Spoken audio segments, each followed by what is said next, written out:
reminder that the most important thing for a group coming together is to create a nice and comfortable atmosphere, so there's no mistakes, all questions are allowed, and we, including myself, are all learning together, because I think, and yeah, the second thing is I really personally like it to be very interactive, so please ask any kind of questions that you do want to. And I'm also going to ask you some questions, so then you're allowed to play, and it's all more like a game here together. And since maybe some of us have been to work today and have had maybe stressful moments or maybe easy moments, still, let's try to arrive here for a second and even do a short meditation. And if you're completely new, just listen and see how it works for you. We're going to talk about that later, how we actually meditate. And and also I'm going to lead a short motivation, and you can do your own motivations as well. And especially since this is a Buddhist center, we do something which is called taking refuge and generating bodhicitta. If you're not familiar to that at all, you don't have to do the prayers and all these kind of rituals thing. You can just relax, listen, and think and contemplate about what maybe could be the meaning. Yeah, that's just important, because we don't want to push anyone into doing any kind of rituals. Okay. Anything before that? Otherwise, I would just start. Okay. Yeah. Okay. Yeah. Then let's see. Hi. I'm Nicholas. Hello, Nicholas. I Please was join us. Don't worry. Silent one last week. Oh, okay. So we have another person. Sorry I'm late. There's no problem. I've been living in India, so people are very late. I'm already happy when people come like 10 minutes afterwards, so 3 minutes, no problem.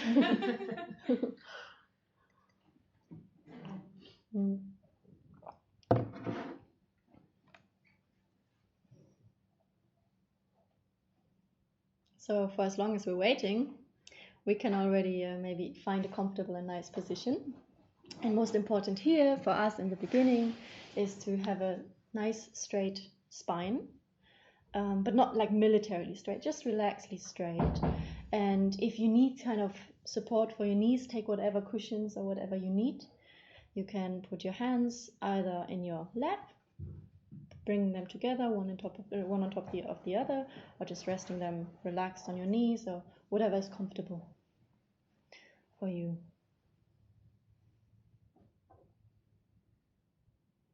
And then if you like, you can close your eyes for a short moment.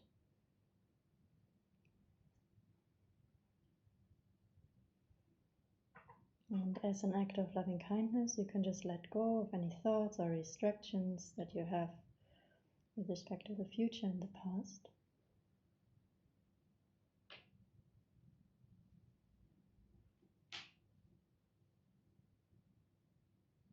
And maybe you feel your breath. And if it's helpful for you, you can take 3 slow, deep breaths, breathing in peace and breathing out thoughts.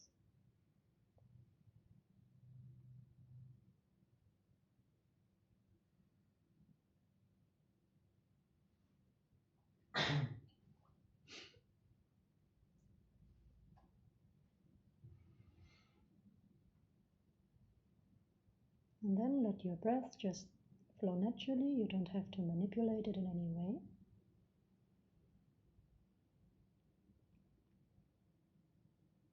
And if you like, you can scan your body from the bottom to the top. And wherever you find any kind of tension, you can use the out-breath to relax and release any kind of tension that you find.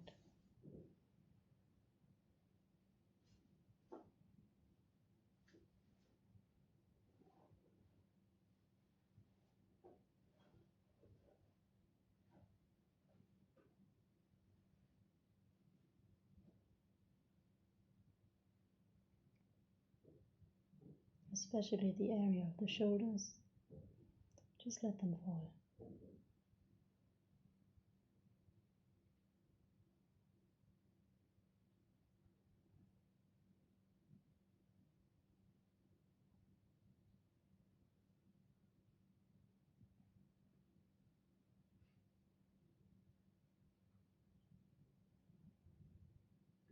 The forehead is nice and open.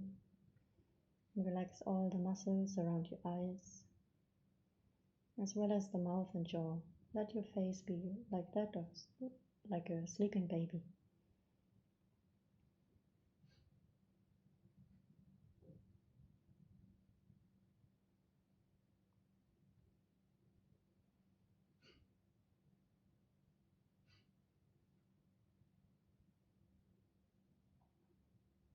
And then for a short time you can open your eyes. And just for a few moments rest without even having to meditate or having to do anything. Just rest as it is.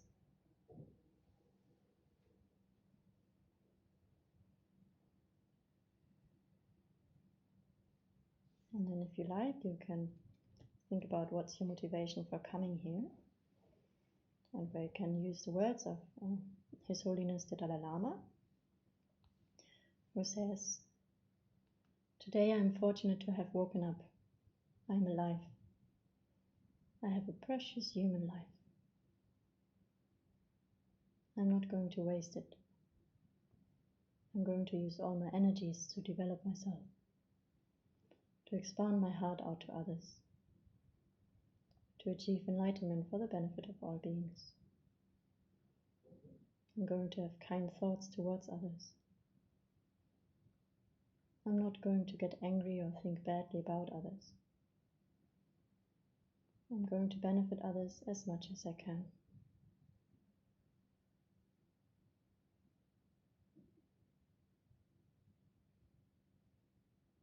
And then if you like, we can take refuge in bodhicitta together. This you find on page 48, I think.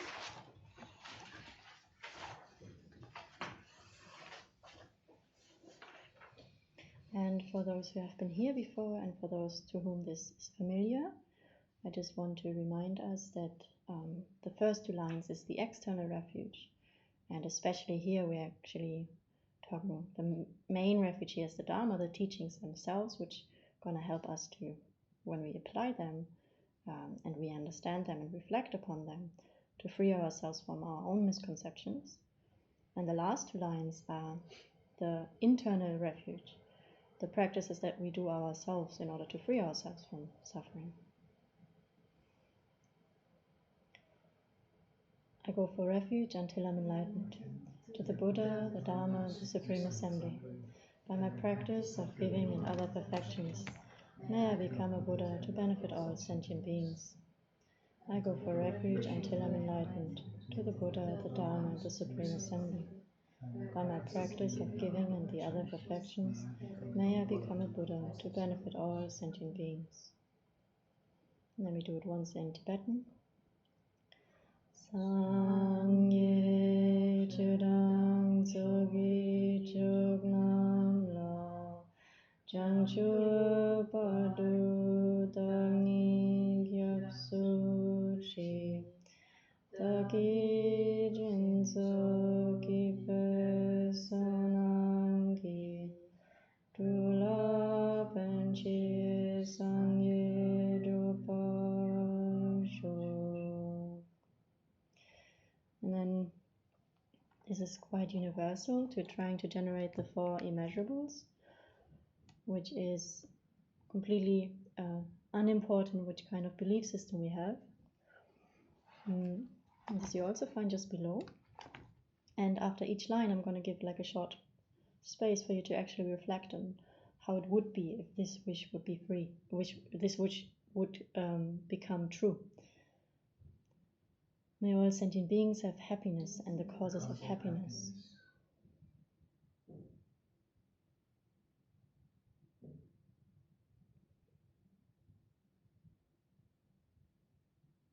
May all sentient beings be free from suffering and the causes of suffering.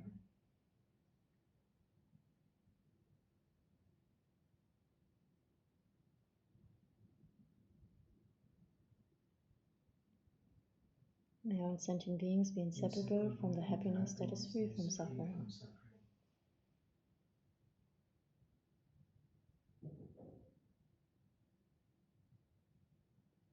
And may all sentient beings abide in equanimity, free from attachment for friends and hatred for enemies.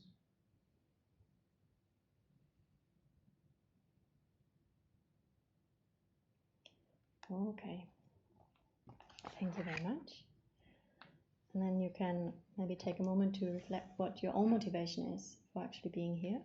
Because we use those great words like enlightenment and Buddhahood and all these kind of things. But if we don't really understand what this actually means to us, it becomes something very mystic and very far away.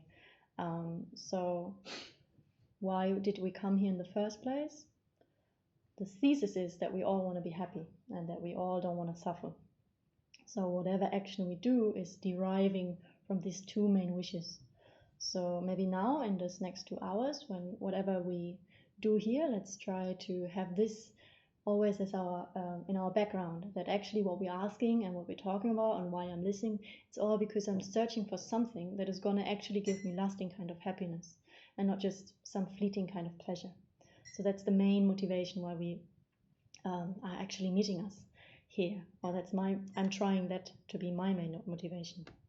And then since we have new people, maybe we could quickly give a summary of what is shamatha, since this is the first main practice of the two types of meditations that Tibetan Buddhism classified all kind of different meditations into.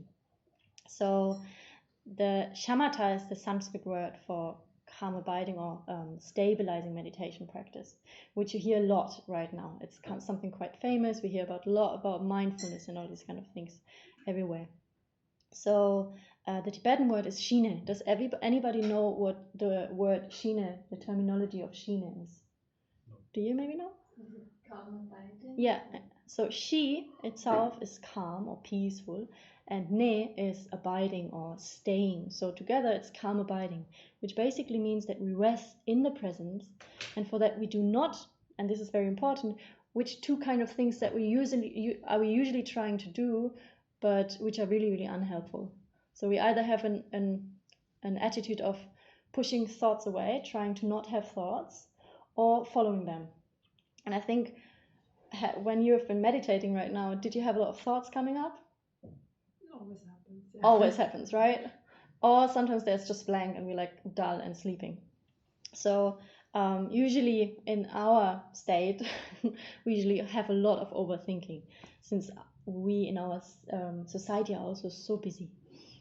So calm abiding is actually the definition, the way that I've learned it was, it's the capacity to rest the mind on an object or without object for as long as oneself wishes to, without getting distracted by either laxity, so dullness, sleepiness, laxity, or overly excitement, meaning lots of thoughts. So just imagine for a second how it would be to be able to choose an object and stay on that for as long as you want without being distracted. I think for us, something that we find very, very difficult to attain. This is something that doesn't come from Buddhism. That has been existing, this kind of practices has been existing way before that. You find this in all the yoga things. This exists kind of in all those ancient Indian traditions, you find that. So that's what we need in the end in order to, like, any kind of more stable mind allows us to be, even just in work, to be more sufficient, be more successful with what we want to do. So regardless of having a goal of like achieving enlightenment or achieving Buddhahood or achieving to be more compassionate, even without that wish, shamatha practice already has quite a lot of benefit. But from my personal point of view, I think if this is the only approach, I just want to attain a calm mind and a stable mind, it's quite dangerous for us to make it into our own ego trip. Because we can use a stable mind in order to make fun of others, in order to take advantage of others. So this is what we don't want, because doing these kind of things eventually is going to cause us even more suffering. So therefore, we want to combine both this shamatha, the shine meditations, where we actually develop a more stable and calm mind, and at the same time, we want to develop more loving kindness, more compassion, and wisdom of actually seeing what is the misconceptions that we're having that actually cause us suffering. And there are three main qualities that, especially when we're doing breathing meditation, that we develop. Does anybody remember which are those three kind of qualities?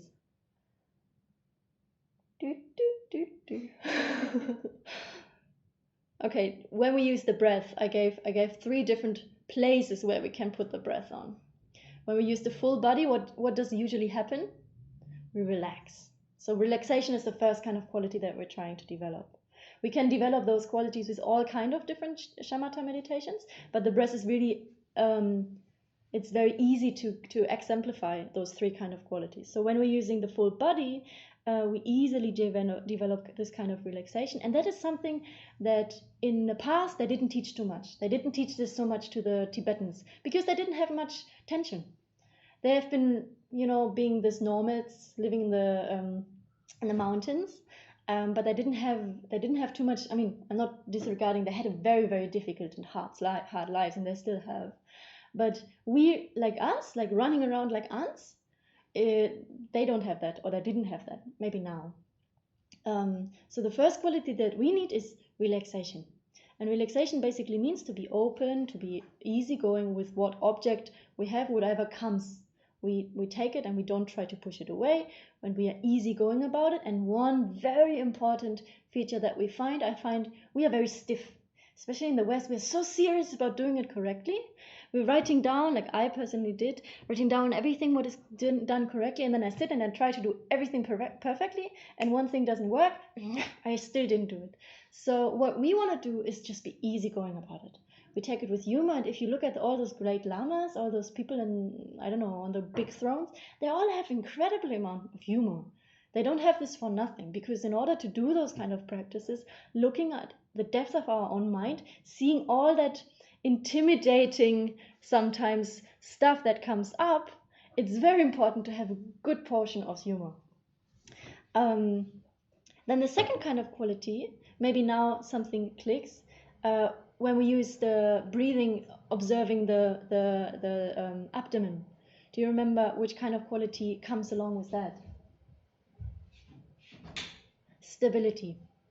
So the first one is relaxation, the second one is stability.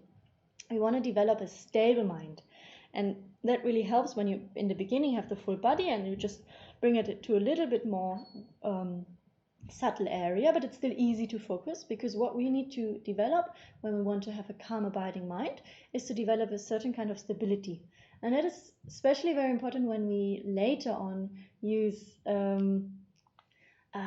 analytical meditation. We want to be able to focus on a positive state of mind, for example love, for example compassion, and we want to be able to bring this more and more into our states of minds, our usual states of mind. And for that we need to have a stable mind, because if the mind is always running from one place to the other, it's not going to be able to sink down to the depth of our minds.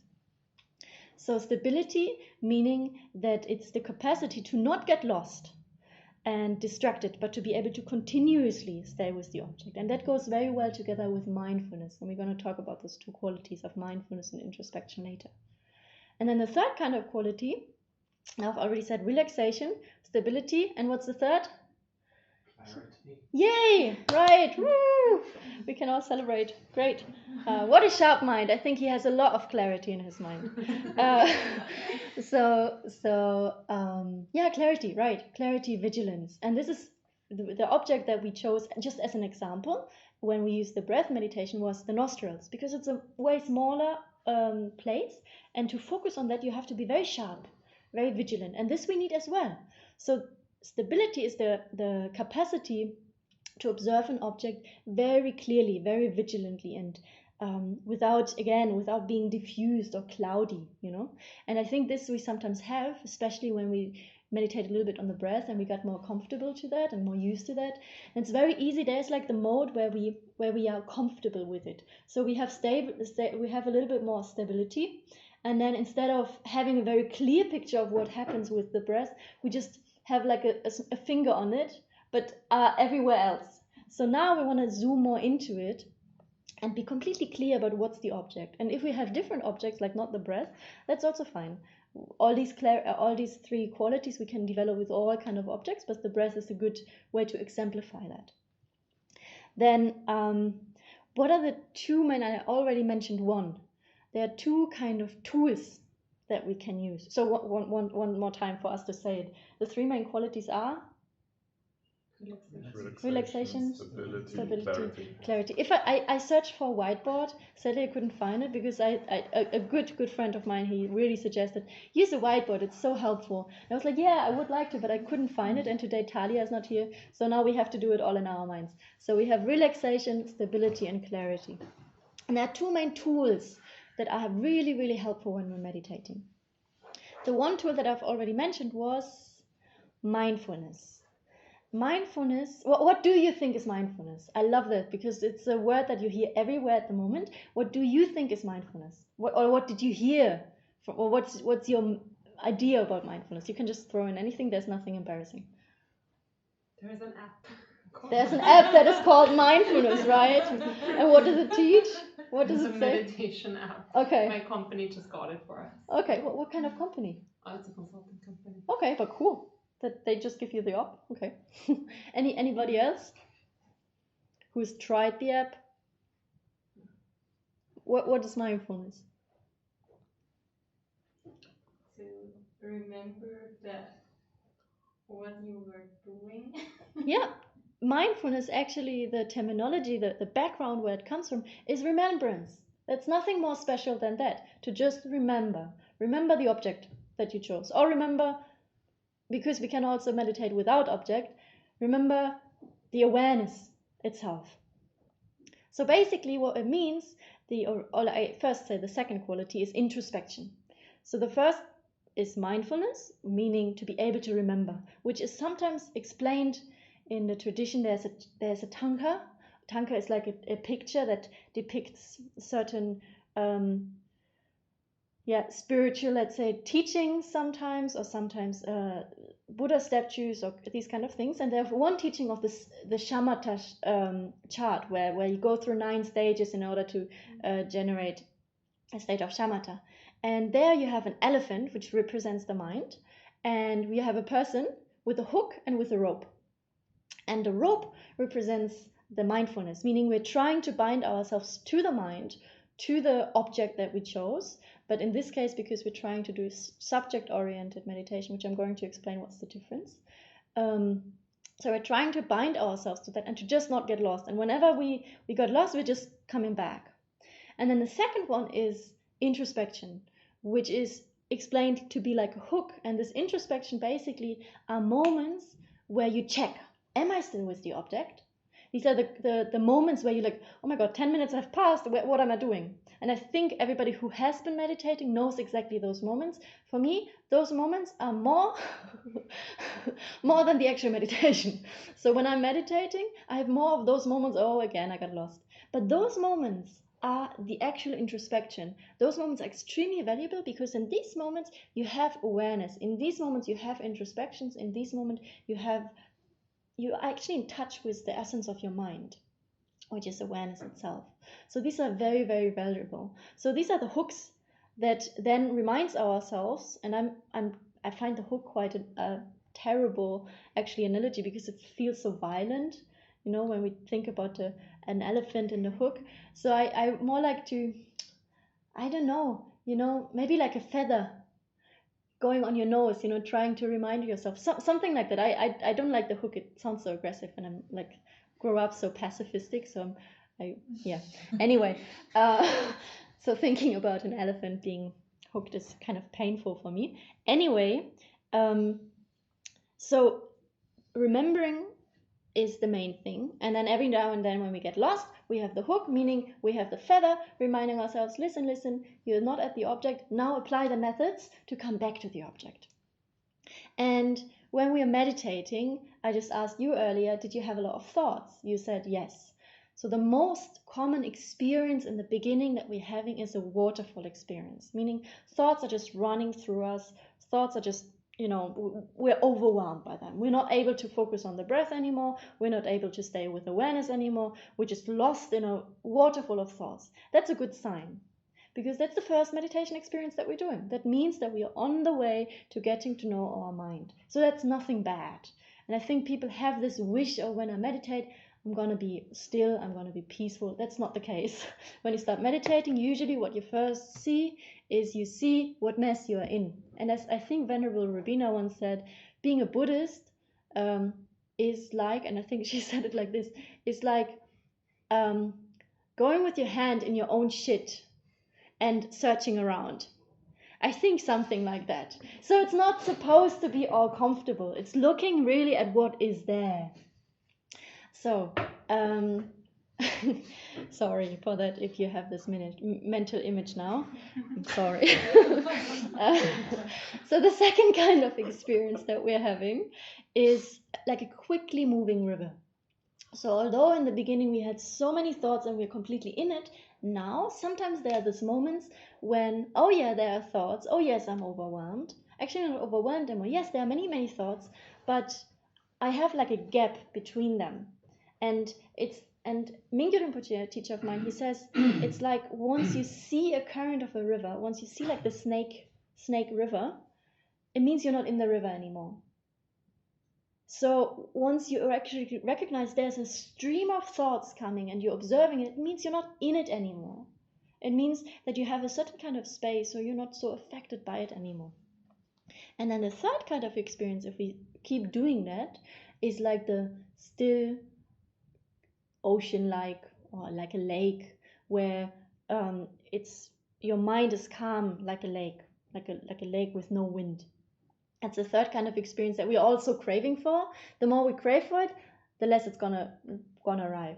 And I really like this. The more you say, hello, peace, I want you, I want you, I want you, the more it's say, I'm sorry, I'm busy, no time. The more you say, like, to thoughts, go away, go away, go away, the more they say, hello, here I am, then trying to trick you. So what we need to do is to instead just keep on doing our practice and having the trust that the actual trying and the Buddhist philosophy and psychology, it's not so much, or the main emphasis is about the motivation and the intention. So when you're having the intention to meditate, when you're having the wish to meditate and you want to try, that actual trying is already like a seed, like a cause that you're planting for a result which is going to come.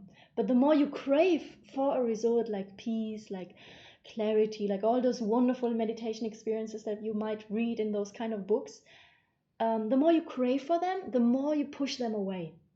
So we want to be easygoing about the results, but just try our best. That is already enough. And then rejoice in our trying, because the trying is the actual doing. And then I said earlier that we have two kind of meditations. There are many different ways of classifying meditation. One way of classifying meditation is with meditation as a whole, which means, what is the essence of meditation? Maybe that is important. You said it already 2 times, so you can say it a third time. Awareness. To connect to awareness. And what is awareness? Knowing.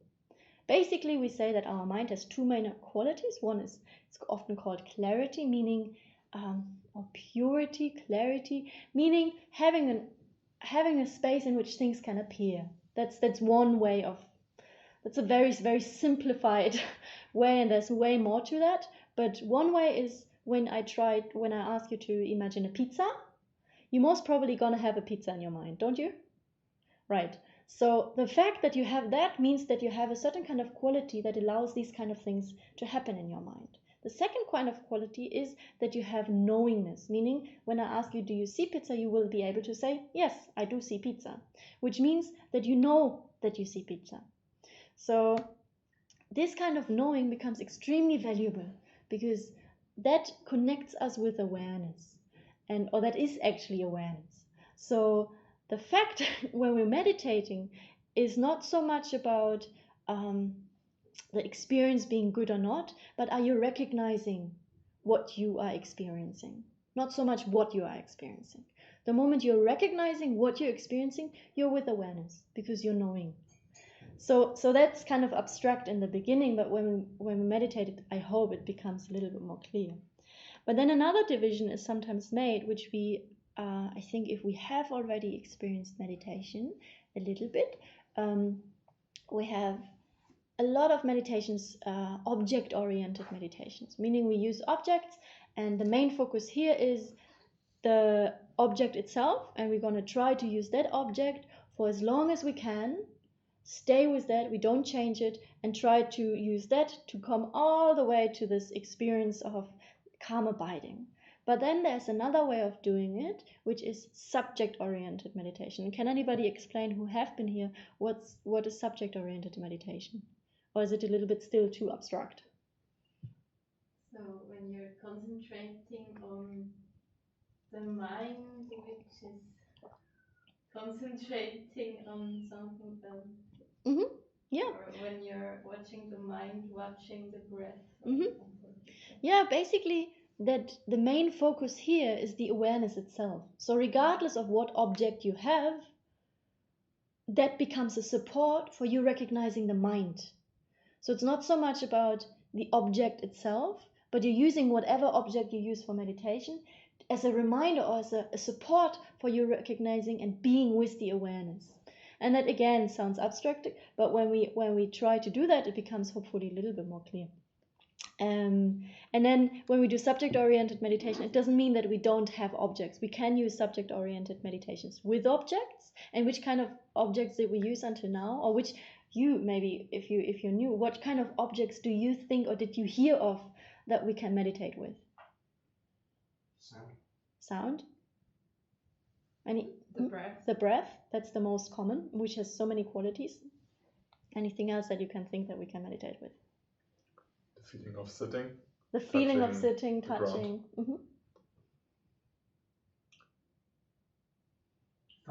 Thoughts? A candle. A candle?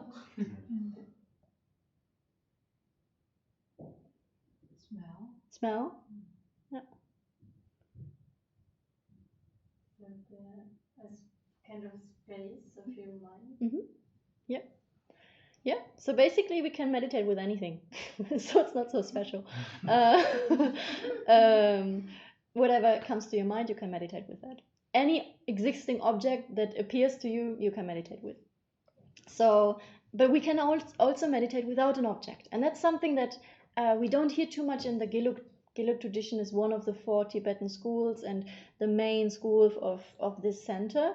But as I understand, Lama Zopa Rinpoche has been a lot in the Nyingma tradition, and His Holiness is really trying to combine all of those schools. I think there's a great benefit when we have more the approach of being open to all those different kind of schools. So since we can meditate with all kind of objects, we've already, and if you are interested in that, you can listen to the last sessions, we've been already meditating with sound, with the breath, with all 3 different types, and with the full body. We have been meditating with form. Did you actually, for those who've listened last time, did you try a little bit to do form, meaning shape and color meditation? Yeah, it's kind of funny, no? I find it kind of funny because we see all the time, and I think we are so absorbed. I think the sight is one of the main senses that we're completely attached to.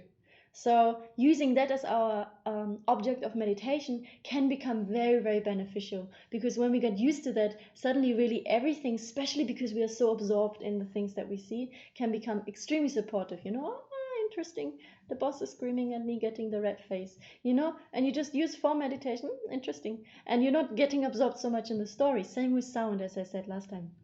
So already Shine or calm abiding meditation has already so much benefit also on our emotional, even though it's not addressed necessarily to be able to not yet a transformative practice that tries to analyze and tries to change the emotion.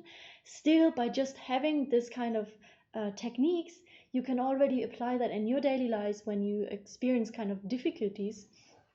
You can use this Shina meditation, and instead of being absorbed in the story, you can just pick one of the objects that appear to you and use meditation on that. So we don't have to sit all the time on the cushion for doing that. So now I would like to introduce open awareness, which is a practice which sounds so magical and mystical, because here we're trying to meditate without object, and that is something I think it's too easy for us. That's why it's so difficult, because we have awareness all the time. We don't have to do anything. And that is so difficult for us because our mind is so used to doing things. So now we're learning to just be, not having to do anything. And what open awareness is basically it's using shamatha awareness, meaning using recognition of awareness without any external support. So it's more like you're being with awareness, and awareness is with itself. And sometimes they say it's like a candle that illuminates itself. So you don't have to do anything extra. And one thing that is also very important here is the first quality, meaning just relax. By you just relaxing and being as it is, you are already connecting to awareness. And here also, don't expect that you're gonna have only awareness. You're gonna have a lot of thoughts. You're gonna have maybe even emotions. That is all fine. You don't have to block them. You also don't have to follow them. You just be with them. But that's just not your main focus. So, and usually we're gonna have like moments of and then the moment we think, oh, I got it, we have another thought. So we're again in the thought. So it's most probably just like seconds, not more than that. Yeah, I think we can just try. And before we do that, I would like to do just a relaxation exercise because I see lots of us are tired. So maybe we can just sit down and relax a little bit without even having to yet do the shamatha meditation. So if you have pain with your knees, you can also sit on a chair. That's no problem at all. So we're just gonna rest. We're not even yet meditating. So there's nothing that you have to do right or wrong. So if you like, you can close your eyes for a second. And you can listen to the sound as long as the sound is going.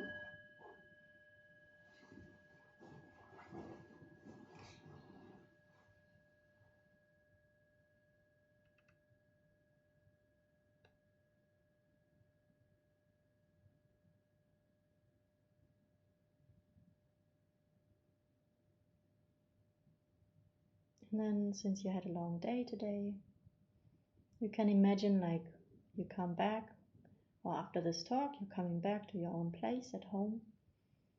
And you just sit on the couch and you're just like, I don't have to do anything today anymore. So just relax in that space of, wonderful, I don't have to do anything today anymore. I've done well. And just have this moment of openness.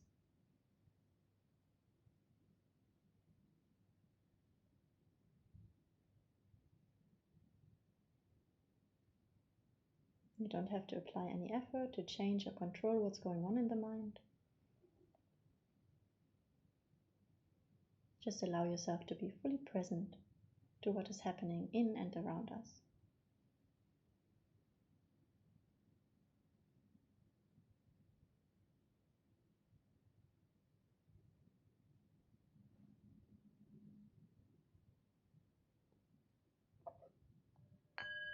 Okay, that's it already. So, that's the relaxation part. And then the second part is we meditate now. So again, find yourself a nice and comfortable position.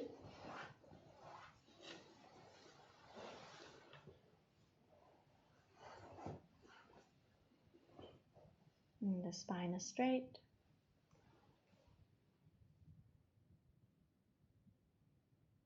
And your body completely at ease, completely relaxed.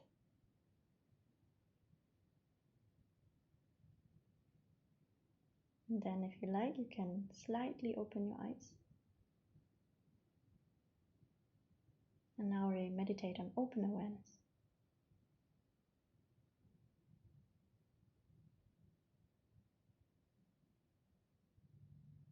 So just allow your mind to rest as it is.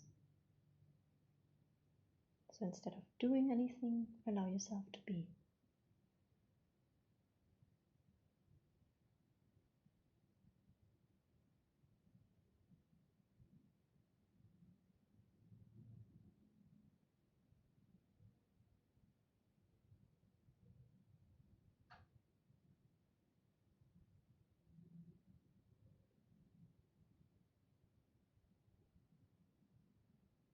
And whenever any kind of thoughts or distractions come into your mind, that's fine.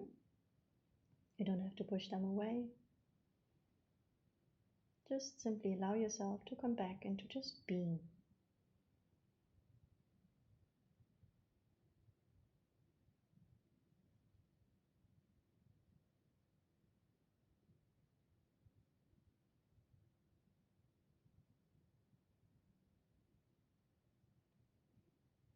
Okay, that was it all again. So what did you find easier, the first or the second? The first one. And you? Generally, the instructions were the same, right? Relax, and the second instruction was also don't think of anything. So. Yeah. Yeah. But Basically, it's true. yeah, maybe it becomes more complicated because when you start to think, oh, now just open mind, I started looking for my open mind. Right. Right. So. Exactly. Am I just being? Huh? Am I just being? Yeah. Don't think I am. Yeah. So that's exactly what the reason why we do it in those two stages is because the first one is already the actual practice. But we're freaking out when we think about open awareness. We're freaking out when we're trying too hard. So we don't have to try at all. It's really just the moment, it's really those moments when we come home and we sit on the couch and you know that, I'm sure you all know that, or when you've just completed an exam or you've done something really, really important and you've finished this and you come back and you're like, and just after this, there's this moment, this slight moment of nothing. And this kind of gap, when you then have recognition of that, you have open awareness practice. But it just doesn't last so much because we're not used to that. So therefore, we cannot do it long term. So therefore, what I want to suggest is maybe now we can do the next, 7 minutes, alternating meditation, and which is anyways something which is very well suggested by people, because we need to keep our meditation fresh. Otherwise, we're going to find it very boring, especially for us as beginners. Our mind is all over the place. If we try so hard to stick to one thing, we're going to find it very, very difficult, because in the beginning, the mind just doesn't want to stay to one thing. It's like a child. It gets bored after some time. So we need to do something else, which only works when you do subject-oriented meditation, because usually the instructions, and especially for those people who have already heard some instructions on meditation before, we are usually taught to choose an object after some time of trying and then go with that, which is very helpful, very, very helpful. But there's also another approach, saying you don't have to choose an external object and go with it all the way to shamatha, all the way to calm abiding. We can also keep our mind very fresh and have as our main object the subject itself, meaning the awareness itself, using any kind of object, keeping that fresh as a support for the recognition of awareness itself. And so then we can keep being very fresh, we can keep switching around if we need to, but we can also see that after some time we can stay longer on objects. But in the beginning, it's very helpful to switch, especially with open awareness practices, because it's just so short. It's so short moments. So otherwise we get frustrated. Then happens exactly the overthinking. Am I still with it? Did I lose? Oh wait, this is the thought. So then we have all these intellectual things, but we're not meditating anymore. So or do you need a break already? I see like tired eyes. Or should we do a meditation? Well, okay, we make hand signs. A break already now is number one. A break, how do you say? Okay, who wants a break already now? Please be honest, because it's for you, this thing. We're going to meditation now before the break. Okay. Okay. Yeah, I agree. Good. Meditation before the break. We anyways have a meditation afterwards again, so so sorry. But it's for you to relax, right? You don't have to do anything. And that's another thing. There's sleep meditation as well. So in case you get really, really dull, it's fine. You don't have to push that as well away as well. That's the great thing with awareness. We can use the self-antidote, as it's sometimes called. That's because we have antidotes to work against laxity and excitement, like being like when you're super tired, you can think about death, and like, whoa, I'm dying, I should concentrate. Or you can think about something that really, really motivates you. Or when you are super overly excited, you can think about all people are suffering. It brings you a little bit down again. So we can do these kind of things, but we don't have to necessarily do an antidote against them.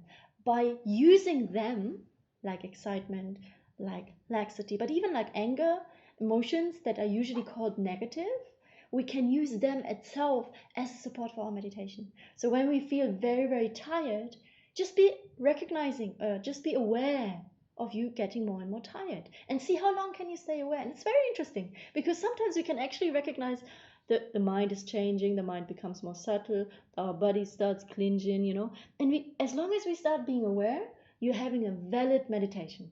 So don't worry about being sleepy. It's nothing that we have to push away as well. Okay, and if you're super excited anyways, then I think you can use the thoughts as well as meditation, which we're going to do in the future. But yeah, okay. So again, find a nice and comfortable position, and this time I'm not going to trick you. And for set time, as long as you can hear the sound of the bell, you can rest your mind on the knowing or on the awareness of the sound itself. So whatever comes through your tiny hole of the ears, just bring your mind together with that.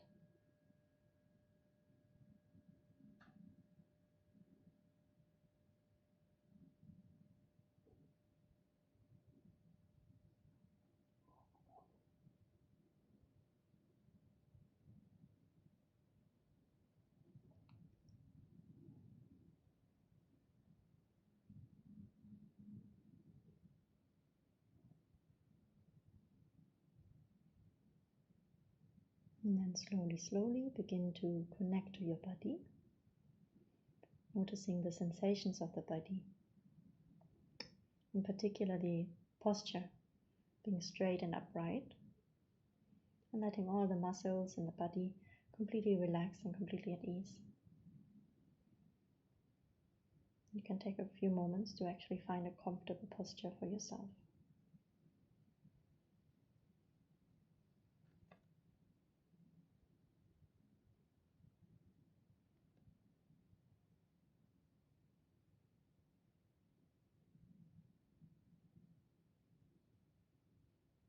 And if you are noticing your exhalation, you might feel a sense of opening and release. What happens every time when you breathe out. So then tune into that.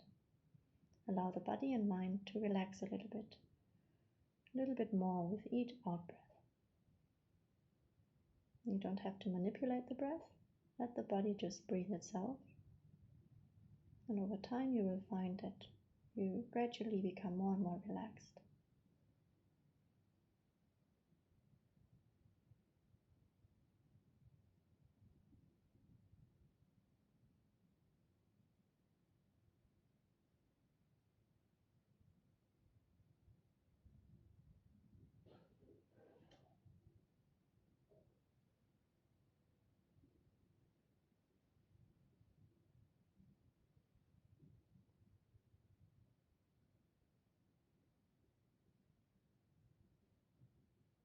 And then you can gently open your eyes a little bit. And let your gaze be natural and relaxed. You don't have to focus on anything particular. Keep the gaze slightly directed downwards if it feels comfortable. And maybe you can see the tip of your nose in the periphery of your vision. And here again, release and let go of any kind of impulse to change or alter whatever is going on in your mind. You don't have to worry about thoughts coming and going. And you don't have to block the senses either. If you hear sounds, that's fine. Just be open to anything that arises. And then simply rest. Rest in that and observe. Just be. And if your mind is wondering what kind of sounds these are, that's fine as well. Just let them come and let them go again. And allow yourself to be.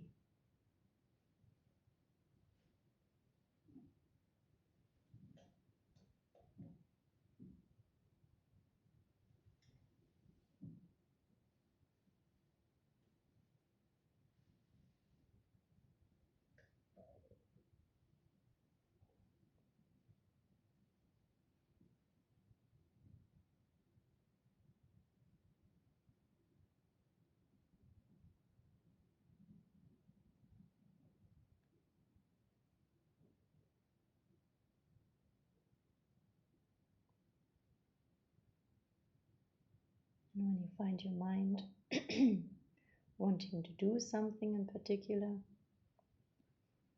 and just allow your mind to let go of the doing kind of mind and to start enter the being kind of mind, just resting. And whenever you do get drifting away, that's very normal. And then instead of being frustrated, just be happy that you notice that distraction. Because the moment that you notice the mind being distracted, you're already back to awareness. So then you don't have to do anything more, but just allow your mind to rest in it again. So keep doing that again and again.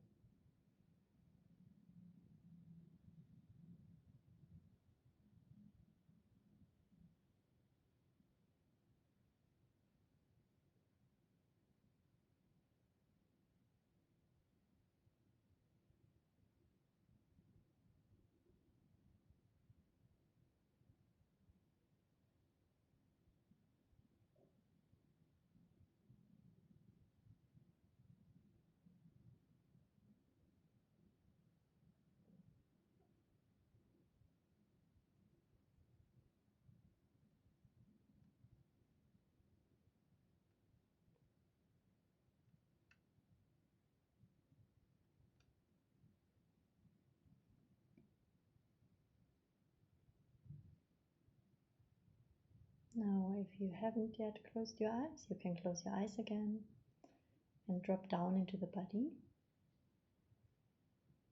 And you can observe the sensations of your breath.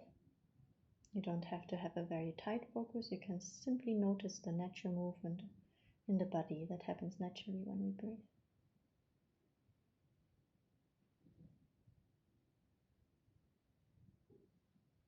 So wherever it is most easy for you to focus, either full body or the breath at the area of the abdomen or at the nostrils,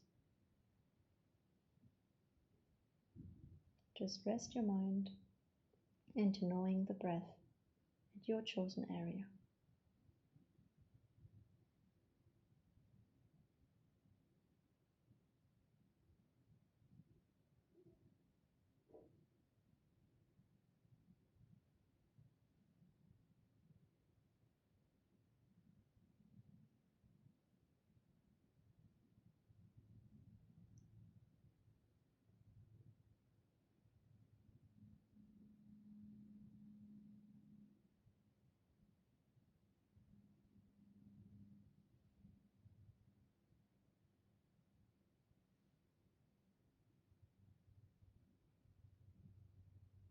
And if you notice your mind being distracted, then just in noting that distraction, you're back in awareness.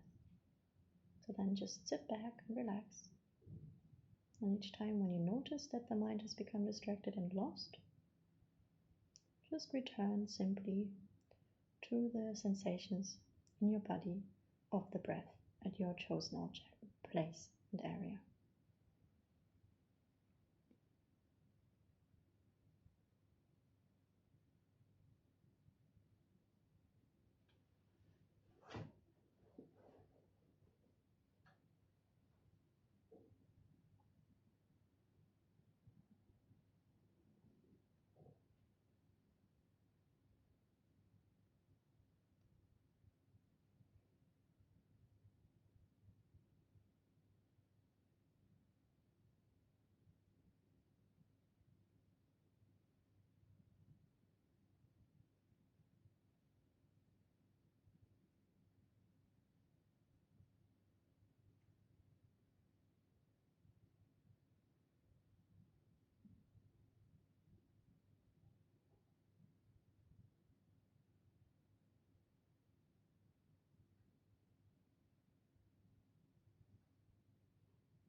And then gently you can loosen up your attention just a little bit and notice the presence of the entire body, while still noticing the sensation of the breath.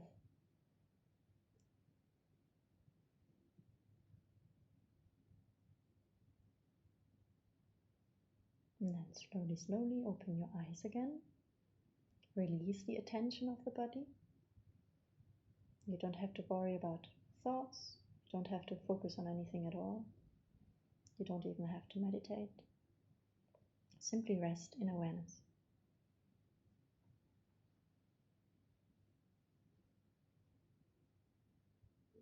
It's not so much doing, rather than just resting and letting go of doing. Letting go of this impulse of changing and controlling.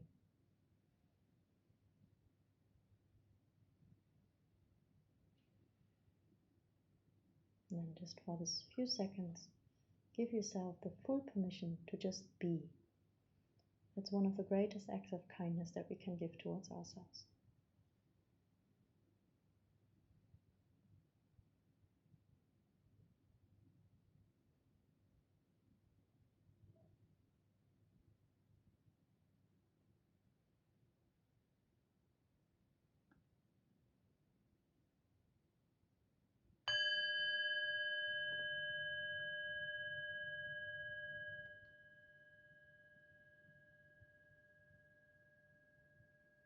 Okie dokie. Before we go to the break, does anybody have any kind of questions? Or did you want to share something that you experienced and you find it weird, or you're just not sure if you're doing anything correct, or you're completely lost, or anything like that? Maybe I would have two questions. The first question, for me, it feels a bit like spacing out in my experience. Do you know that you're spacing out? I know that I'm spacing out. While you're spacing out? Then that's This fine. time I did, yeah. Then that's fine. Mm. If you don't know that you're spacing out anymore, then you're lost. If you're spacing out and you know that you're spacing out, you're not lost. But the question is this what awareness feels like, also in your experience, or? Well, if spacing out means it's like dull, a mix mush of like all kind of different things. By you knowing that, the knowing itself is awareness. Most probably you're in thoughts. I mean, my experience is not always like this, but this time it felt like really like spacing out, also maybe like a bit blurry vision, but I also noticed, okay, thoughts are maybe starting to creep up, but I started to think, okay, this feels like spacing out because I don't know, also in daily life you think, okay, I'm starting to space out. Yeah. You know, you're watching television or something, and then it's true. I mean, one thing that came to my mind is that sometimes when we meditate and we have those blurry feelings and stuff, there's something which is called, we sometimes have energy movements. I don't know if you've heard about that before. That's something that these kind of experiences are extremely normal. So when you start meditating, sometimes I personally, especially when I did my first Vipassana retreat, maybe people know about this, 10 days sitting for 10 to 11 hours doing nothing. You have all kind of different experiences.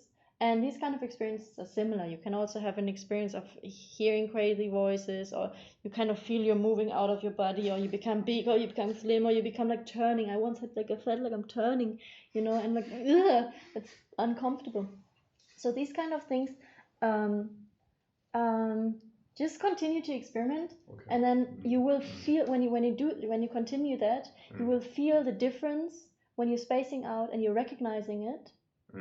Then there's a gap, and the gaps itself, or when you have thoughts, maybe try this next time. I don't feel that. I didn't see that. No. Yeah. So you just continue. You just continue doing exactly that, and the main thing is to recognize. And it doesn't matter what happens. Again, the experience doesn't matter too much. what the essence of meditation is awareness. And if what you're experiencing is awareness or not, you'll find out by continuing to do that practice. Yeah, I think, regardless, yeah. regardless of whether Yeah. you know it is awareness or not. I agree. Yeah. Yeah.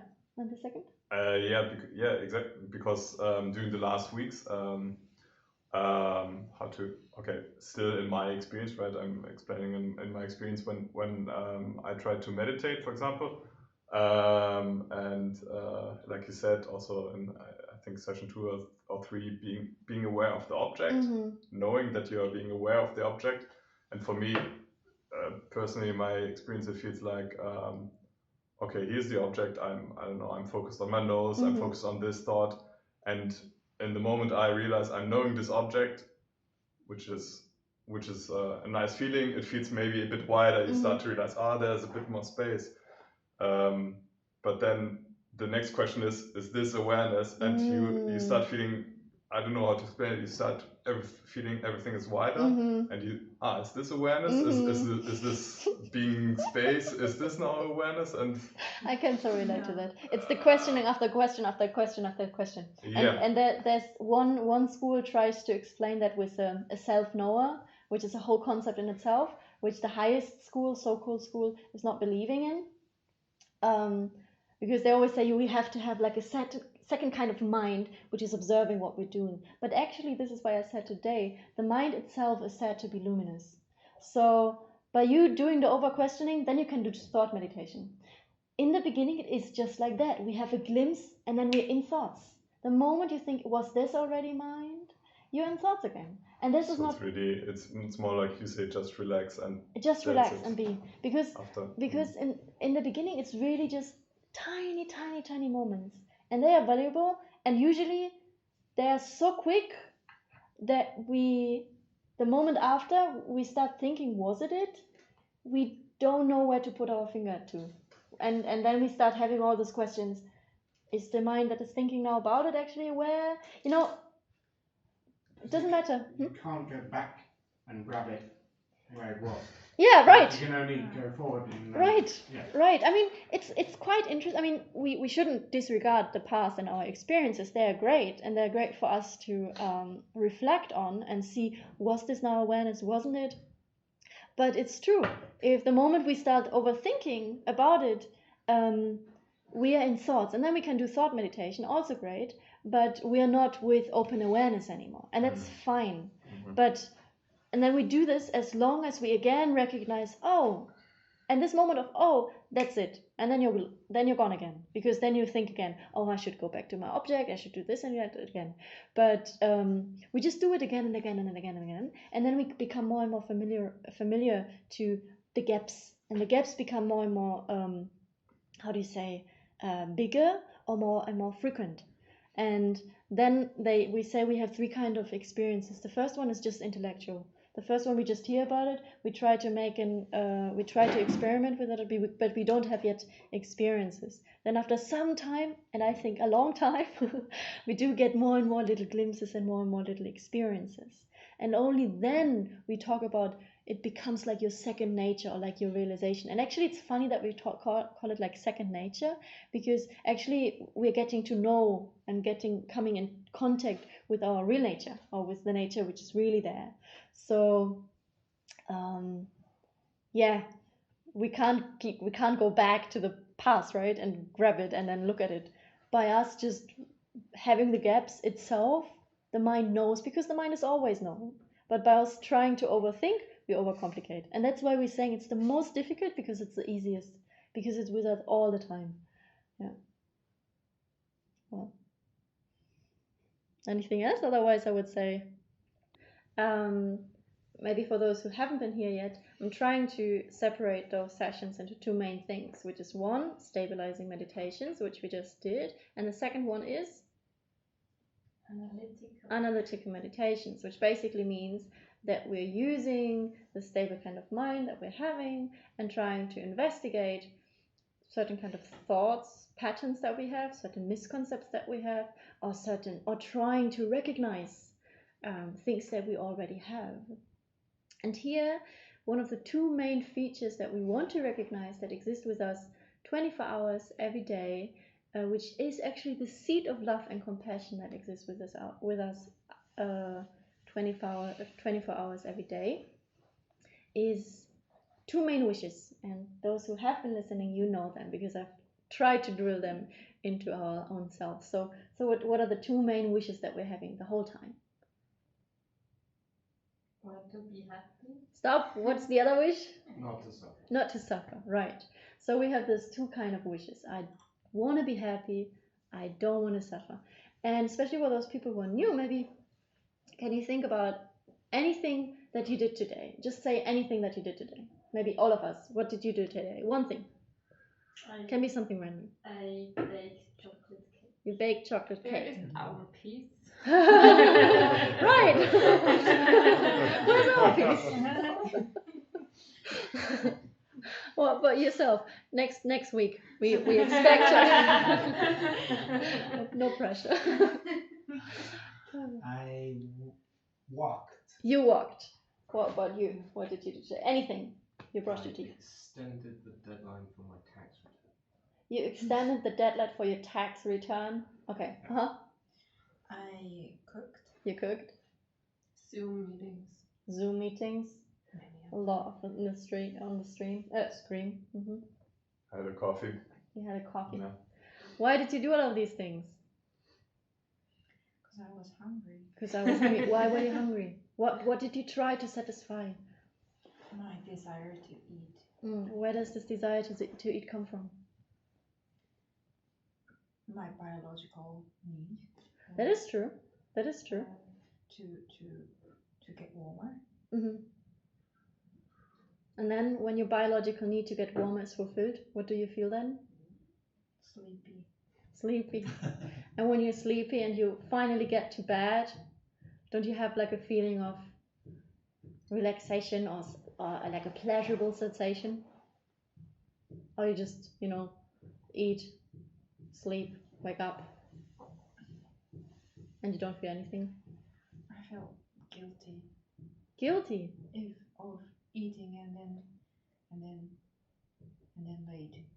Like I should lay down right after I eat. And you're feeling guilty because you don't want something. Right, and not wanting something or wanting something, although it's true what you're saying, that we have biological needs which we need to fulfill actually, otherwise we're going to destroy ourselves. And we just talked about it earlier with Talia and also with you. We need to take care of our bodies, we need to exercise, we need to eat enough, sleep enough. But all those on a mental level, when we have a desire, when we have a wish for something, when we dig deeper, it comes down to something very basic. It comes down to, I want something because I want to be happy. Any kind of wish or any kind of thing that we do, that's the theory. And that's for you, and that's something that I didn't mention this time, which is so important to me. The Buddhist philosophy, or how the Buddha taught, was supposed to be for you to be questioned. So nothing is to be accepted just like that, and whatever's coming out of my mouth is for you to just analyze, investigate, contemplate if this is true, and if this is something that is applicable for you and something that makes sense and it's going to lead you to be more happy. So it's just very important, because there's no need that there's allowed for there to be disagreement. So that's just very important, because this is the way that we learn. But the thesis that is allowed to be investigated is that when we're having those thoughts, when we're having those desires, when I'm having the desire for that knock, knock, knock to stop, then this is funny. Then this is my desire to be either wanting to be happy or wanting to be free from suffering. That sounds so gross, but if we look very deeply, we can find this desire, we can find this wish. I don't want that. I do want peace. I do want silence. Why do I want this? Because I believe by having what I want, I'm going to have some kind of happiness, some kind of satisfaction. Or if I don't want something, I believe that by pushing that away, I'm going to be free from some kind of suffering. So these are the 2 main wishes. that drive our daily life, even though it's not so gross. It's not like there's a mind thinking, I want to be happy, therefore I'm doing this and that. We're so automatically. So, and Shantideva, which is a great Indian master from the past, he has said in a book which is called Bodhisattva Charyavatara, or the Bodhisattva's Way of Life. It's called like this. He said, although wishing to be rid of misery, they, meaning all of us, run towards misery itself.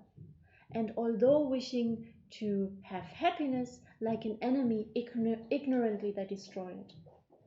And this is something for us to investigate. Where, and it's there's two main things that I suggest as maybe something that you could check for yourself in this week.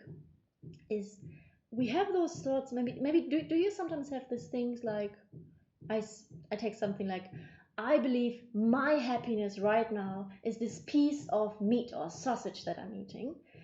And then suddenly, if this is my strong desire, suddenly I don't mind anymore all the suffering that the pig or the whatever cow has experienced, and I don't mind anymore about how, let's say, this is bad for the environment and therefore maybe bad for future generations in the long run. So because of me thinking that is giving me happiness, I don't mind suddenly anymore about other people's suffering.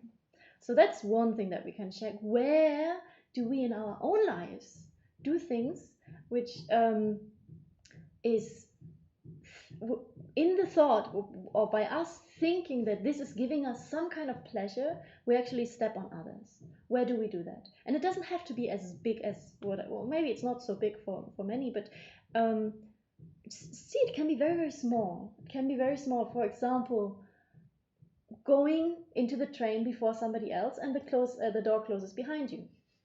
For example, we do these kind of things when we're in a rush.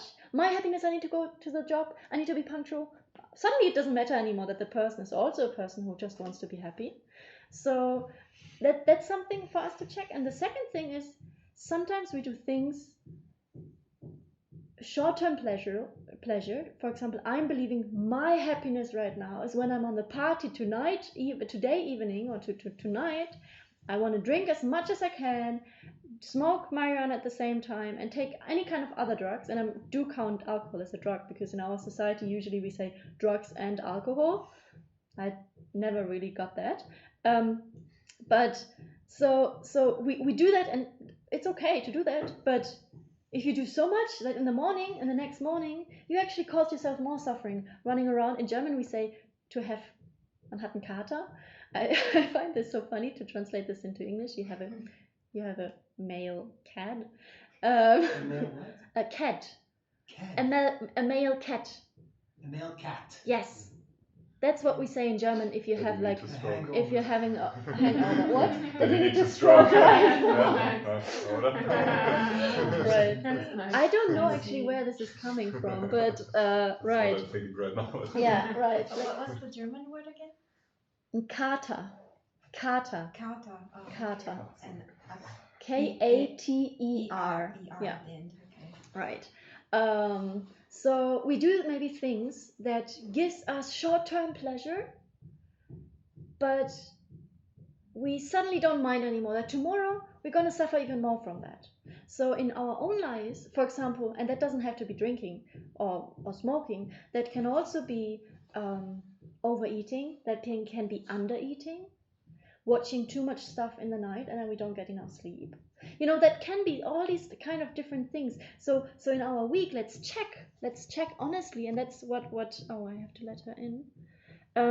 That's what Romina means with you have your own hand in your own shit. You actually see what is my mind producing, and where am I putting myself in a chain of suffering. Meaning wanting something pleasurable and thereby either creating more suffering for myself or creating more suffering for others. So that's something for you to take as an exercise for next week. Is this clear? Okay. Then these two wishes, although on one hand they lead us maybe to do things that are not so helpful, the wishes themselves are actually pointing towards something that is called basic goodness, which exists within our own minds. By us having awareness, that's the thesis again, to investigate for yourself. Having awareness is not coming alone. It comes with certain kind of qualities. And two main qualities is love and compassion. And for those people who haven't heard the definition yet, what is the definition of love in Buddhist terminology? Because we have love there's so many different ideas about what love is, and here often in Buddhism we actually, in order to not bring so much confusion, we call it loving kindness, because it's something very specific. Can anybody give me the definition or the meaning? We don't have to be technical. The meaning of what is love? Wanting others to be happy. Wanting others, and also including oneself, to be happy. And what's the definition of compassion then? Wanting ourselves and others not to suffer. Wanting ourselves and others to be free from suffering, exactly. Plus the causes. So we always include the causes for that. Otherwise it becomes something very short-term. So we want others and ourselves to have happiness and the causes of happiness. And that's love. And we want others and ourselves to be free from suffering and the causes of suffering. So by us... Sorry, why did you say also causes?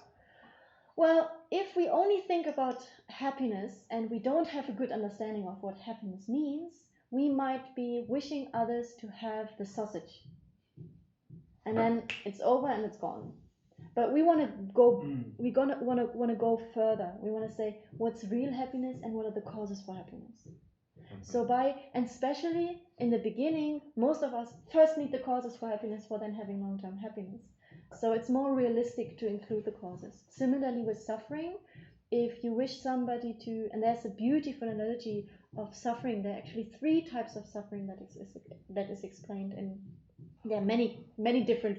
Tibetan Buddhism loves lists. They list everything. They categorize everything. They have we have the 8 sufferings, we have the 6 sufferings, we have the 3 sufferings, then we have the 6 kind of mental states of suffering. Oh, there's so much. But there are 3 main kind of sufferings that I want to quickly mention on that, which is they give an analogy of we have suffering all the time, which is like the wound, and they call this all-pervasive suffering, which is a whole topic in itself, which I'm not going greatly into detail, but that is our current situation. And then when we wish them only to be free from suffering without thinking about the causes of suffering, it is like you putting a nice, cool, let's say paper, napkin or something like this on the wound, and for a short while it feels like a relief of suffering. But we haven't yet fixed the wound. So what we don't want the wound there to be in the first place. And for that, we also wish the person to be free from the causes from suffering. And if you remember, maybe if you have listened to the first and the third session, I've been talking about the Four Noble Truths. And here, these are enlined in cause and effect.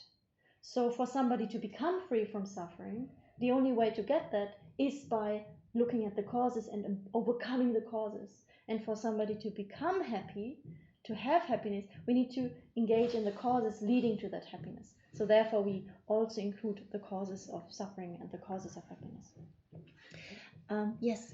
I was thinking about the answer again that you gave, but I wasn't able to recall it, the difference between love with a Buddhist love and romantic love. I don't remember what you explained the difference was between the two. Well, first of all, love or romantic love does not necessarily exclude, so they're not directly opposite. It's not like romantic love is the enemy of love. That's not at all like this. But romantic love, everybody has a different idea of what romantic love means, right?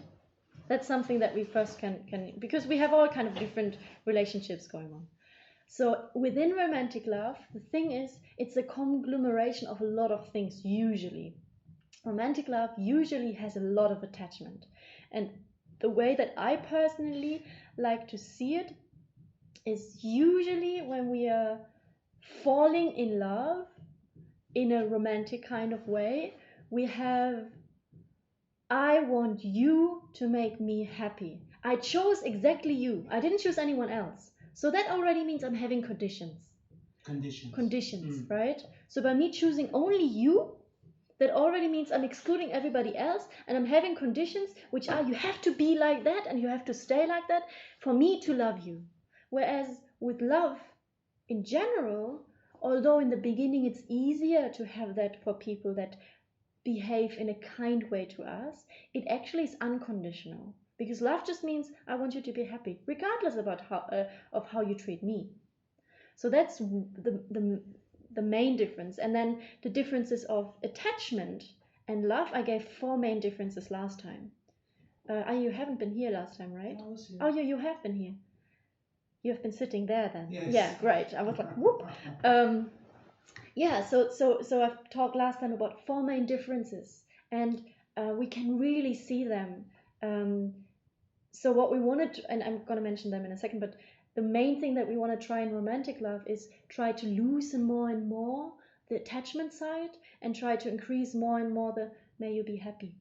And the first main difference between attachment and love was attachment is coming from a state of inner uncompletion. You have kind of a hole which needs to be filled, so therefore you project all the beauty, all the wonderful things on the other person, and you want this person to fill you up, to make you, and we have this in love songs. You make me complete, you know, all these kind of things. I don't know these kind of songs, but we have this in love songs, we have this everywhere, you know, you make me complete, you make me feel whole, you make me feel, what else? Do you know any kind of songs like that? I don't know, we all know them. Kind of, these kind of songs. So they actually indicate it's not so much about the other person. It's not so much about wanting the other person to be happy. It's more about I love you and you make me feel good. So that's the first thing. And within love, on the other hand, we then have I have already something to share. It comes from an inner state of wealth. I want you to be happy. I want to share something with you. I want to present that with you. And that also exists within romantic relations if they're healthy. If they're healthy, we also have in romantic relationships, I want you to be happy. If they're really, really healthy. And I don't know if you have with your children, maybe with your partners, maybe with friends. So you can have that. So we want to diminish one side, the clingy side, the needy side, and we want to increase the other one. So basically, a healthy romantic relationship, a healthy romantic love is the same as loving kindness. There's no difference. Is that what you're saying?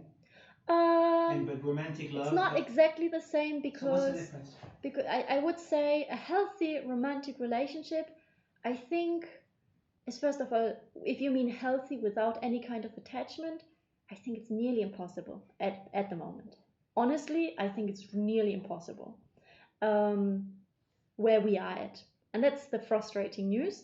But if you mean with a healthy relationship, a relationship where you have no attachment whatsoever, and you would be, and that's kind of the indication factor. If your partner would say, you know what, I found another person, I love them more, I'm more happy with them, you would be cheering. You would say, how wonderful, oh please go, I'm so happy for you that you found somebody that you would be even more happy than with me.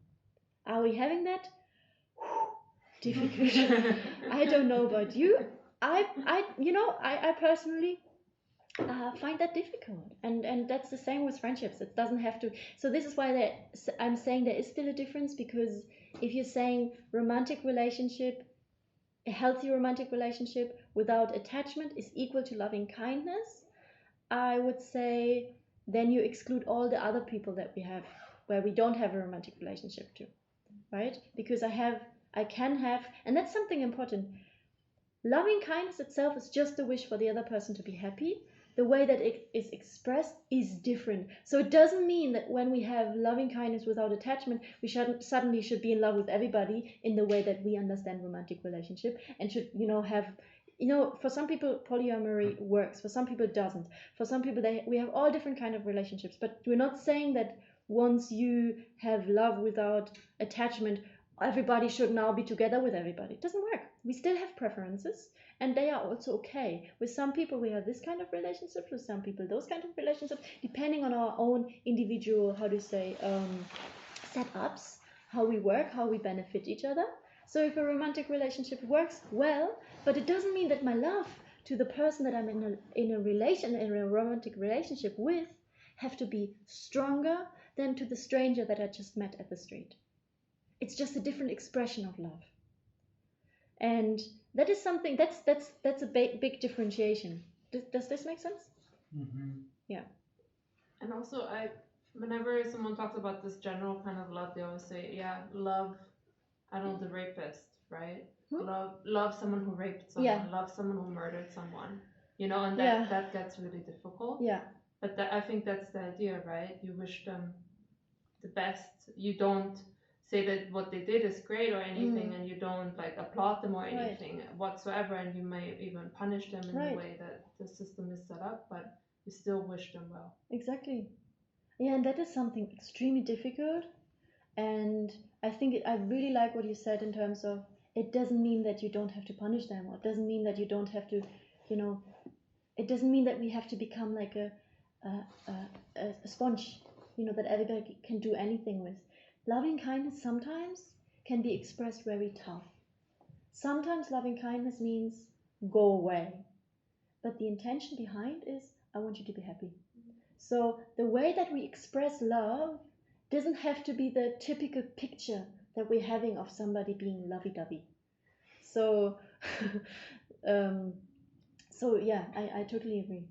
Yeah. Is it worth thinking of it rather than sort of like it's this or it's this, you know, and if it's this, then it's not, almost like a balance, right? It's never going to be purely one or the other, but you want the scales tipping in a way, and then in a romantic relationship, you mean, or in any kind of relationship? Well, yeah, in any, I guess. Well, the thesis is you can actually come to a point where you only have loving kindness without any kind of attachment. Yeah. But you're right, for us, at this point in time, a very long way. So us already being happy with a little bit less attachment is already great. So I agree, we want to kind of scale it. We kind of want it to be like weep, and the idea that this is gone completely at some point, it's a good idea, and it's good to keep that as the main motivation, and it will eventually happen if we keep it as our main goal. But you're right, at the beginning, it's just like trying to increase one and trying to lower the other, but they are not necessarily interlinked, and that's important for us. Why is it? Because that comes very much to the point where I spoke last time. The basis for it is completely different. The basis for attachment and craving is a mistaken kind of mind. And a mistaken kind of mind, meaning you project something unrealistic to another person. This is only on a very gross level, not talking about emptiness or any kind of things like that yet, which is a very important thing in Buddhism. But on a very basic level, you projecting something unrealistic to another person is always going to end up in something unhealthy.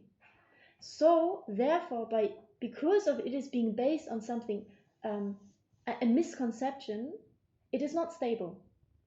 Whereas love is not based on a misconception.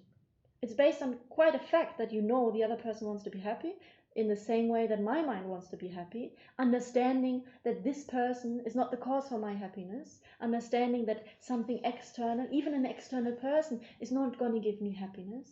So why I am wanting the other person to fulfill my needs?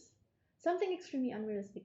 So therefore, because the basis for one is very valid, and we just have to be able to recognize it more and more and more, this is going to increase exponentially the more attention we give it.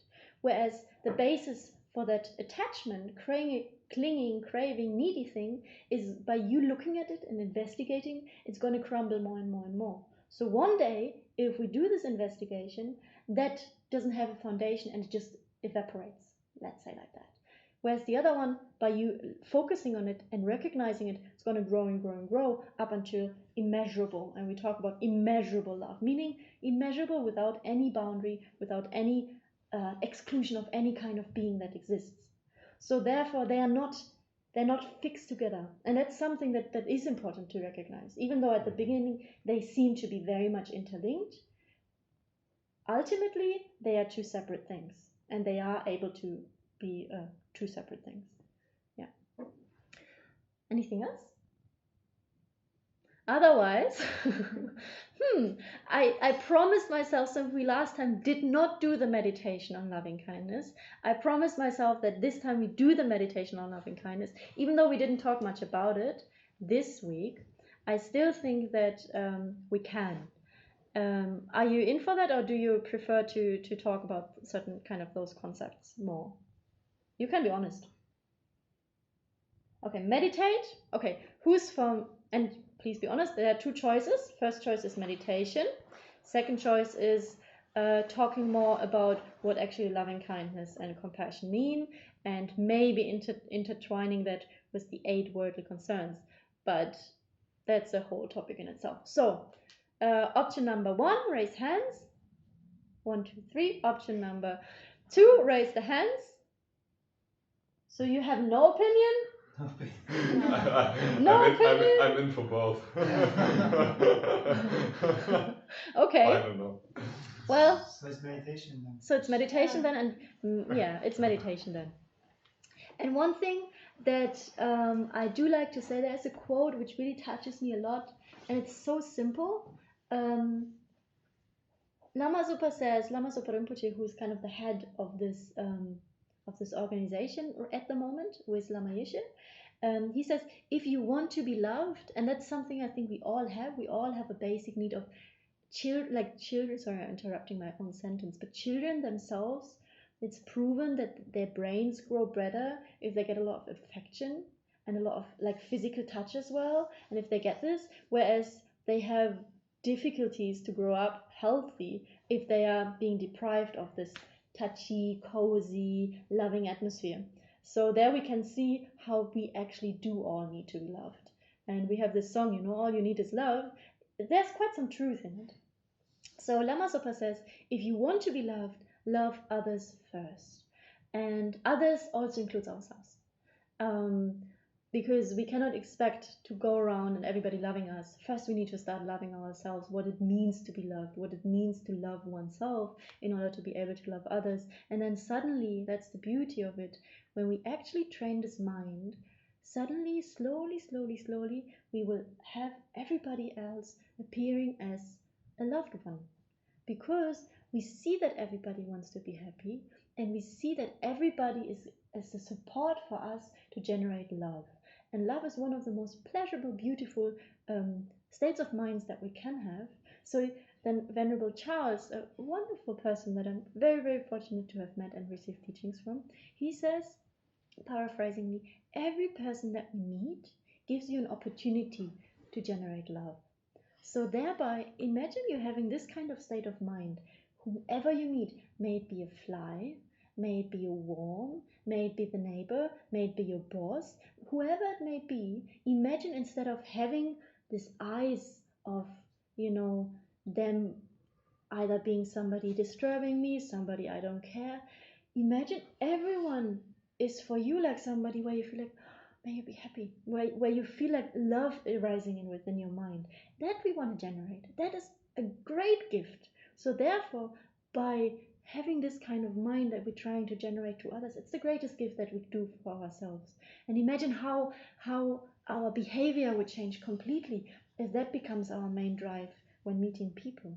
That would be completely different. We would have a completely different approach on people, and also people would be responding completely different to ourselves. So yeah, so with that in mind, it makes sense that we want to generate love. And there's a traditional way, and after this we start, of generating loving kindness in 5 steps. And the first step is to generate loving kindness and compassion and all the other qualities with ourselves. Because if we don't have it for ourselves, we don't know how it feels. How will we generate it for others? So then the second one is with a loved one or with a close one. Maybe our relationship partner, maybe our child. And here I'm going to ask you to actually bring somebody to mind. And originally in the text, it's described that it's very helpful to use our parents, like our mother, because in the tradition, it was often the mother who was very cherishing and caring. But in our society, a lot of people have problems with their parents. So although it's very much beneficial to kind of trying to cherish them because they've given us life, but we right now want to be easy going with us. So So you don't have to necessarily choose somebody, but just see who comes up. And sometimes it's somebody who we didn't really think of, or who we didn't really see for several years. It can be a puppy, it can be anything that makes your heart open up. And then the third kind of person that we want to develop love is with a stranger, with a neutral person we don't really know, but because of knowing that they want to be happy, because of knowing how it feels to give love to ourselves and to give love to others, we also want to include that person. And then the fourth person, quite challenging already, is to say, okay, not only want I, as you mentioned earlier, not only do I want to generate loving kindness for loved ones and strangers and for myself, I also include those difficult people, the so-called enemy, the people who, when I'm sitting on a bus, and I personally in the beginning had difficulties to distinguish who was an enemy because I didn't have many. When I was 16, I was like, when I first time did like a course like this, I was like, I like everybody, I don't have a problem. But then I got a really nice example from Venerable Namye. When you're going into a bus, usually there's a person who you wish does not sit next to you, or who you don't want to sit next to. So next time, by the way, when you're sitting in a train, you can see if you categorize people into please don't, please don't, please don't, and oh, hello handsome, hello attractive, come sit next to me, or like, oh, this cute baby, could sit next to me. Or we have those, and then we either have the person I don't want, or we have the person, ooh, hello, and suddenly everybody else becomes blank. They just don't care anymore. They don't mind. So there we categorize people into those three categories. So the fourth person that we generate love with is with a person who we have difficulties with. And then the fifth one, once we have been through all those three categories, it doesn't matter anymore who it is. We can just generate it for everybody. So the last category is for all sentient beings. So we're going to try that. Can you repeat 1, 2, Yes. 3, 4? First is yourself. Yeah. Second is a loved one, a close one. Yeah. Third one is a stranger, a neutral person. Fourth one is an enemy or a difficult person, challenging person. Fifth one, everybody. Okay. So in the beginning, if you like, by the way, if you're wearing glasses, you can try once to put them off. Maybe it's helpful for you, but as you feel comfortable with it. So find a nice and comfortable position.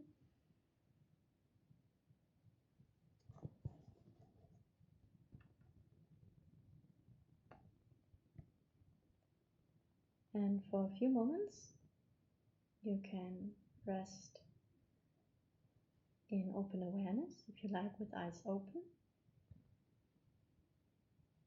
And you don't have to do anything.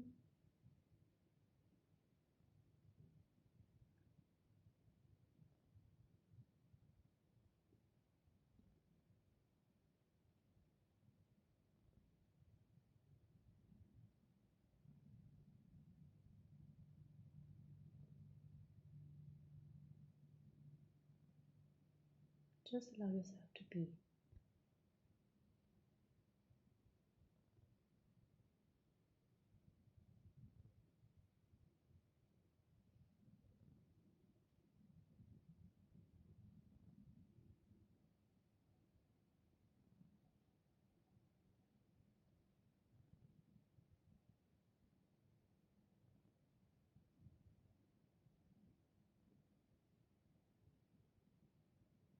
And then for some time, you can connect to your own basic goodness, recognizing that you are yourself having the wish to be happy and to have the causes of happiness.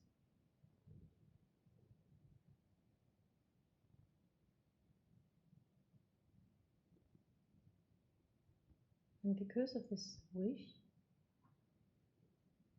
because of having a mind, you're having awareness, and thereby you have knowledge, love and compassion, you have capabilities. And because all of that, you deserve to have happiness and the causes of happiness.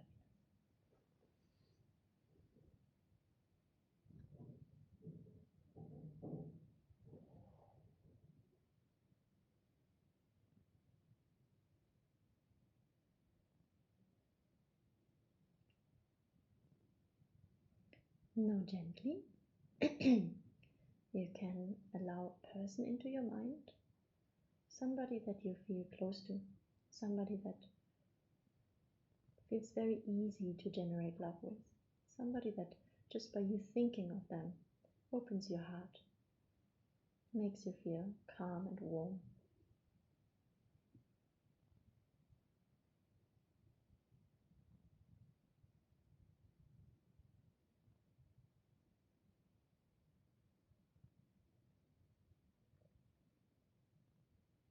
And then by looking at them, also see how this person has this basic wish of wanting to be happy.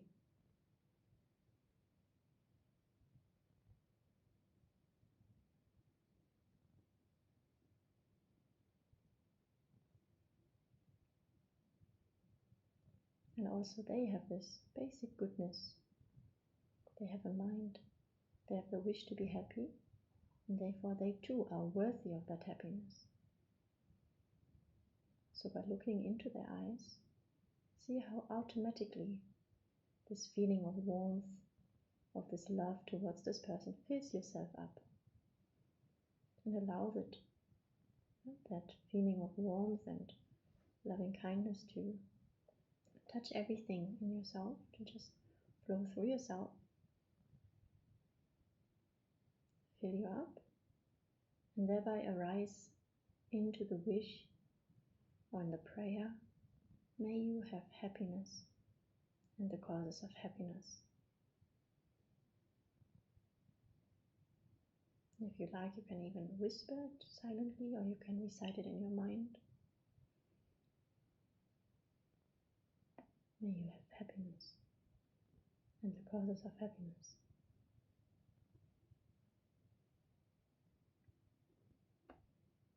And as you know this person maybe very well, you maybe know exactly what they wish to have. So you can transform this wish into any kind of thing that they want. Imagining them filling up with happiness, providing them with that satisfaction of their heart wish that they so long were seeking for.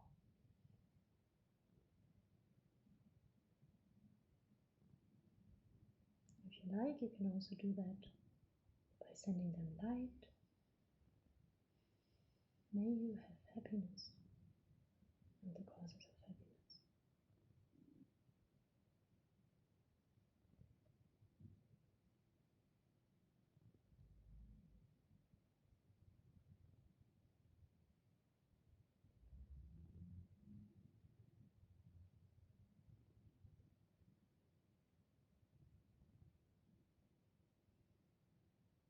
Then imagine this person is completely filled up with happiness, looking into your eyes with joy,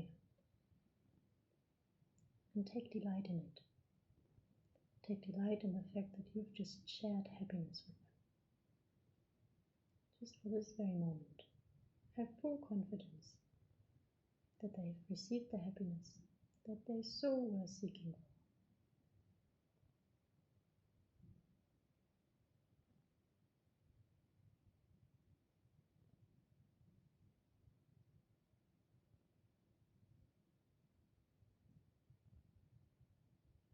And then slowly let this picture dissolve to the back of your mind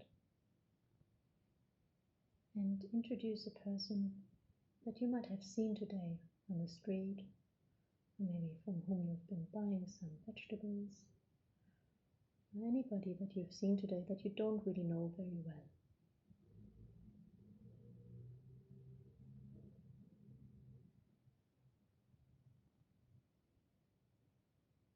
And once you have a clear picture, look into their eyes, recognizing they also have this wish.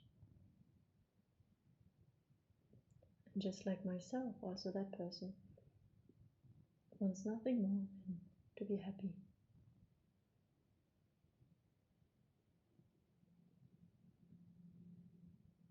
So then again, allow your loving kindness to reach out to that person,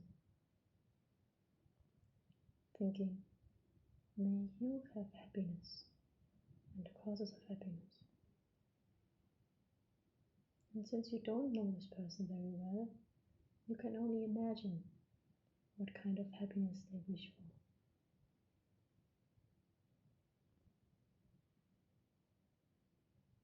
So send whatever you have out to them. Whatever kind of happiness or pleasure that you experienced in your life, give it to them.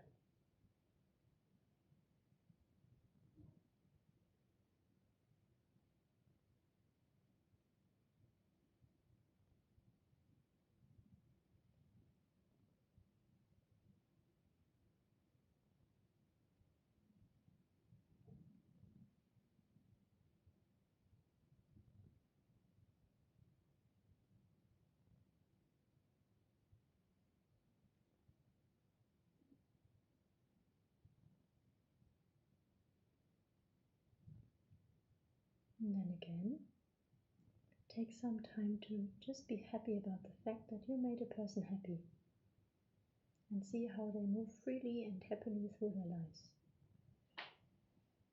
And let the image of that person slowly dissolve to the back of your mind. And then very gently and softly allow a picture of a difficult person to arise. Maybe somebody who's not been so kind to you. Somebody who did things that you did not like. But don't choose the most difficult person.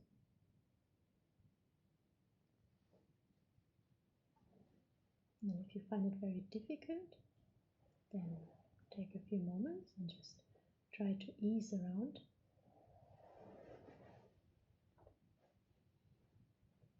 And very bravely and courageously look into their eyes. And once more time recognizing that also they just have this wish to be happy. And therefore also they are worthy to receive that happiness.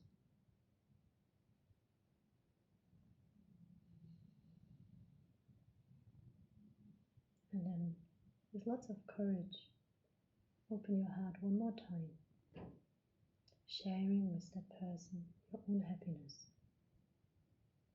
in the form of a prayer or in the form of white light, thinking, may you have happiness and the causes of happiness. May you have happiness and the causes of happiness.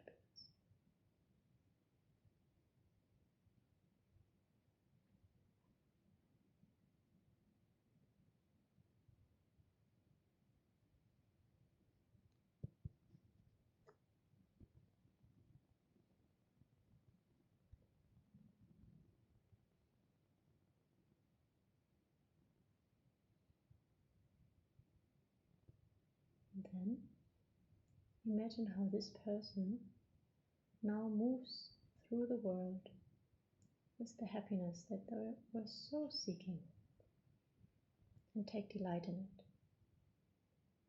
And then imagine this person turning to you and saying, thank you very much.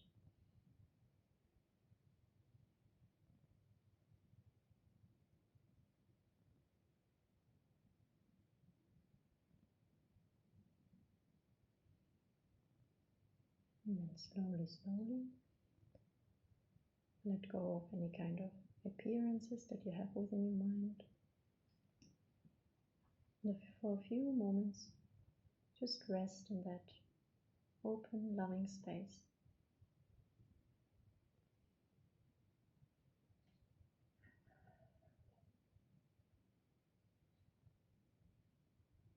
And if you've had your eyes closed, you can open them now. And again, for a few moments, just rest. Just be.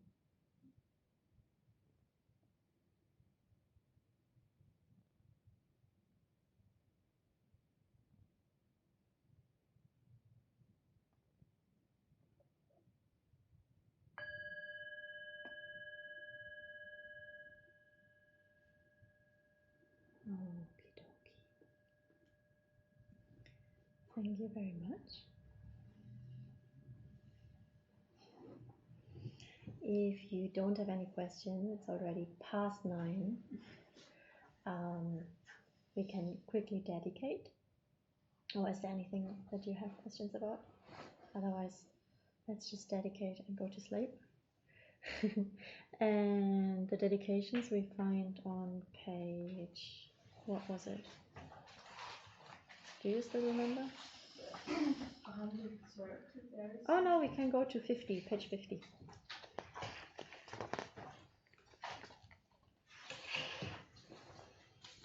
That you said.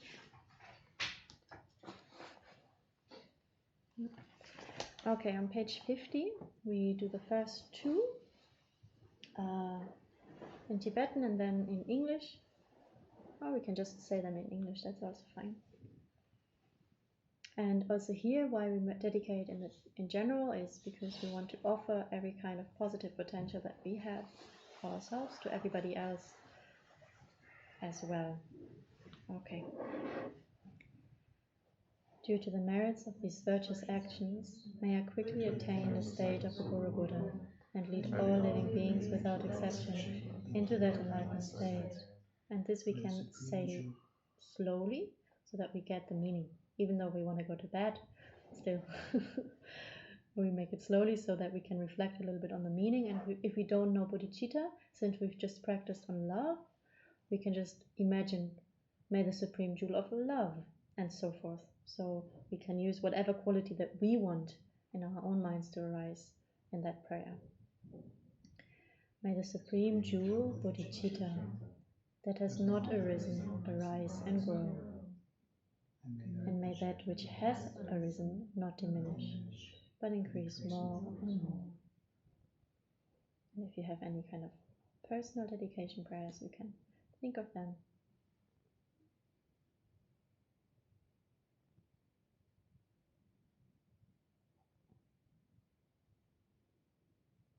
Okay. Thank you.